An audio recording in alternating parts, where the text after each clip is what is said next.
Alrighty. So, right, Mom, back in the day when we were talking, you said, and I saw you all over social media, what did it mean when you start to see your boy moving around and the things that you guys prayed for, started coming true? I mean, it was just two words that I had in my mind, and I still saying that's told you. All right, so that's the technical thing. That was it. That was it. When we went in, Dad and I went in on March 12th, and this was right after they did his first surgery. He had to have two. So after his first surgery, the doctors were sitting us down. They were like, if he's able to move anything below his shoulders again, he'll be pretty lucky about that. We can just, take hold of that. I told him, okay. Well, if y'all are lucky, y'all will live to see him move the rest. And he's moving the rest. I remember seeing you on TV saying that same thing. Mm-hmm.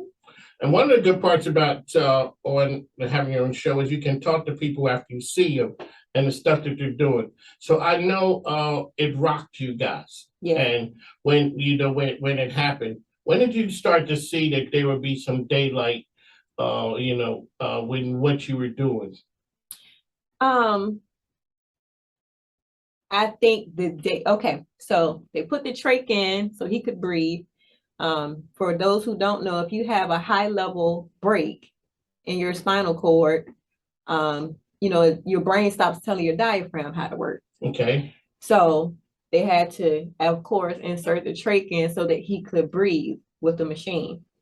So I think the light kind of clicked on when they were like, yeah, it's a possibility he'll need it forever. It's a possibility that he won't.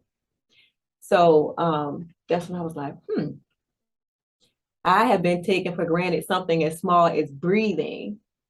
I just do it willing, just breathe unconsciously. We're not even thinking about it. Just do it, right?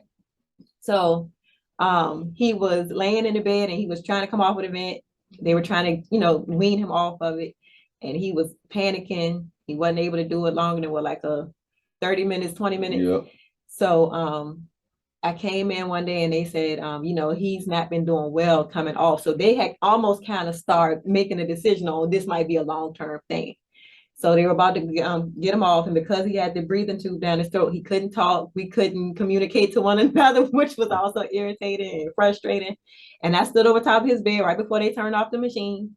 And I looked at him and I said, Malachi, you've been breathing your whole life and you're not about to stop now. And he stayed off of that machine for 2 hours. And then it just built up. And as you can see, he came in here with a chair, but it wasn't a ventilator hooked on.